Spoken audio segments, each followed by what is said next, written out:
Hi guys, I'm enjoying a woodland walk today. I'm here in this wonderful deciduous woodland at the edge of the North Downs. We're still very much in London, and this oasis is home to deer, badger, kestrel and buzzard, and some great plants and trees. Let's take a walk and see what we can see.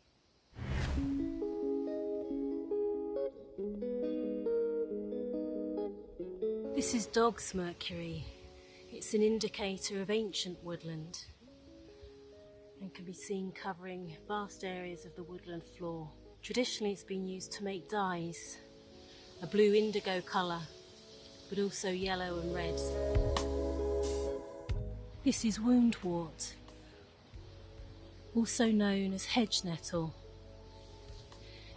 It's a plant in the mint family, which you can identify from its squared stem. This plant has an association, as its name suggests, of healing wounds.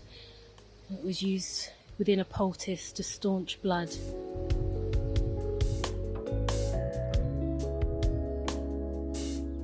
This black bryony, also known as beadbine or lady's seal.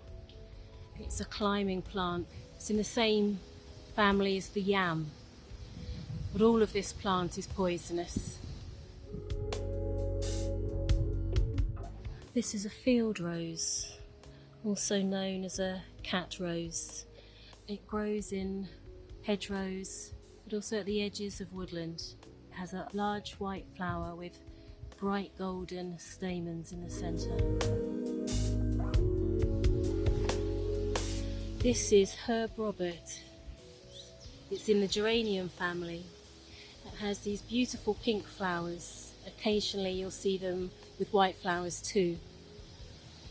It is an edible plant, both the flowers and the leaves, but take great care in identifying whenever you see leaves of this kind of shape. It could be mistaken for cow parsley or hemlock, particularly when the flowers aren't out. Within woodland living practice, it's also used as an insect repellent when the leaves are crushed and rubbed onto the skin. This magnificent tree is a yew. These are the most ancient species of trees, the longest living that we have in Europe, and have a dual association with both life and death. For the Druids, they were an emblem of the doctrine of the soul and represented immortality and eternity. Churchyards were built around them because of this symbol of everlasting life. They're also one of the most deadly species of plants that we have. Most parts of this tree are highly toxic, but yet its properties are being investigated for use within cancer medication. We have a magnificent and mighty oak tree, very tall as it competes with other trees to find the light. And next to the oak tree, the king of the woods, is the beech, the queen of the woods. Beech trees have a smooth bark, this deep grey colour. It reminds me of the hide of an elephant or a rhinoceros. These leaves, you can just see the soft wavy edges which help you distinguish them from a tree like hornbeam. And you can also see they have very delicate hairs on the edge of the leaf. In the early spring these leaves are edible, but have an unpleasant taste as they get older. At one time, beech leaves, which are lovely and soft, used to be used to stuff mattresses for sleeping. In French, that's known as lits de parlement, the talking beds,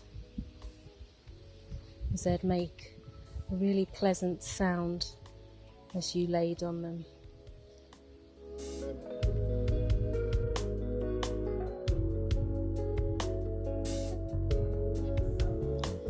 This is broad-leaved Enchanter's Nightshade.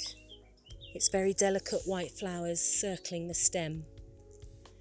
Despite its name Nightshade, which is a family of highly toxic plants, Enchanter's Nightshade is actually part of the evening primrose family.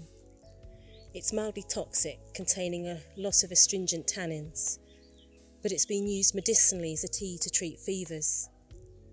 It's named after the Greek goddess Circe, known for her knowledge of herbs and charms.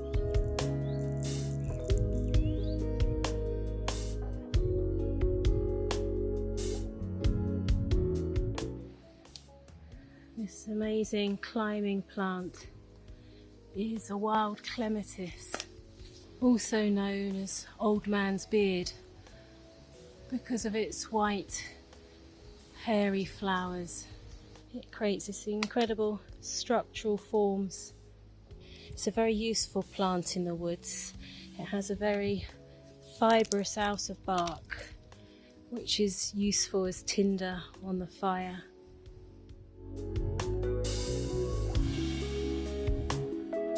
This beautiful plant is a fern. Ferns create this lovely circle, this lovely crown effect, coming from a singular point to its root ball in the ground, which is different from a similar plant which often grow close by in the woodlands, like this bracken,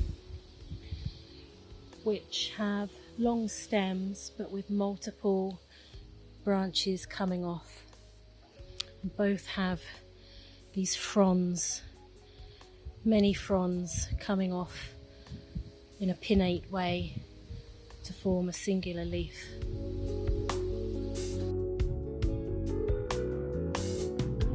This is hazel. It has this distinctive point at the end of its leaf.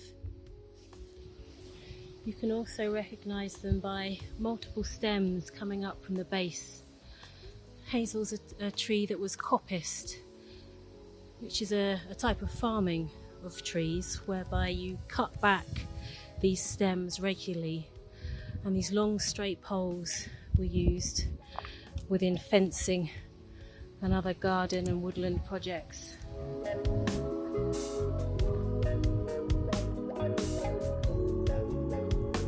This is false baby's breath.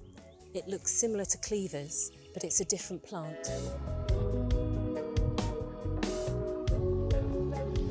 This is a SELFHEAL, another plant in the mint family.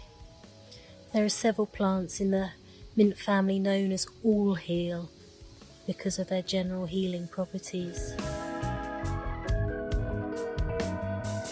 This is a figwort. It likes damp areas of deciduous woodlands.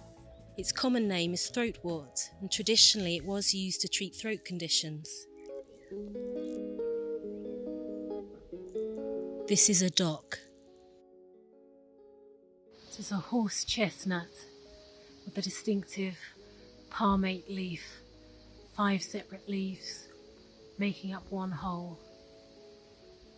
These seed heads are bluebells, which were in flower a couple of months ago. This is a bajusset. It's noticeable from all the rocks and material outside of the hole. Badgers have the most powerful claws and can bring up flint and other tough stone. This white rock on the ground is chalk. The bajusset is also distinctive because of the shape of the hole. It's like an eye shape. This silver birch with its distinctive white bark. This is a very old specimen, as you see, as the fissures get bigger and there's more of this dark browny grey. They typically live for about 40 years. This is an ash seedling. The ash has a distinctive black bud at its tip. This is a speedwell. Instead of its usual pretty blue flower, these have furry buds, which are galls, created when a gall midge lays its eggs in the tips of the shoots. This is wood Avens. You can see here both the flower and the seed head.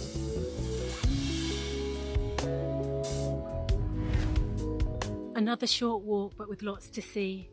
More next time.